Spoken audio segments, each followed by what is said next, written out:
دادستانی کل تاجیکستان از آشکار شدن فعالیت باز یک پیرامید مالیوی خبر داد. بنا به اطلاع مرکز مطبوعات دادستانی کل،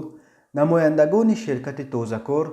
در شکل پیرامید مالیوی در شهر دوشنبه، ولایت سوغد و ختلان عمل میکرد و این گروه جنایتکار خود را نماینده تشکیلات خارجی شرکت افیناژ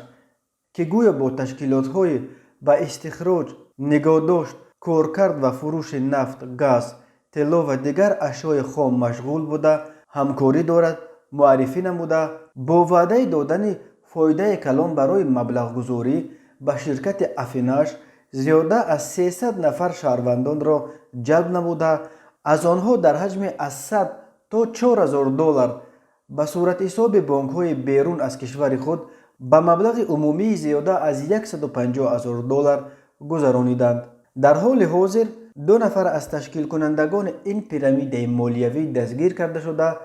جستجوی دستندکاران دیگرش ادامه داشته است. ضمناً کمیته انداز تاجیکستان شرکت تازه‌کار را هنوز 2 سال پیش به سرپیچی از پرداخت اندازها عیبدار کرده 17 اکتبر سال 2019 بر روی خط سیاه اندازسپارندگان بی‌مسئولیت وارد کرده بود. دادستانی کل تاجیکستان از شهروندانی که در نتیجه فعالیت غیر قانونی شرکت‌های افیناژ و تازه‌کار ضرر مادی دیدند یا اینکه عاید به فعالیت غیر قانونی این گروه جنایتی معلومات دارند خواسته است که به دادستانی مراجعت نمایند.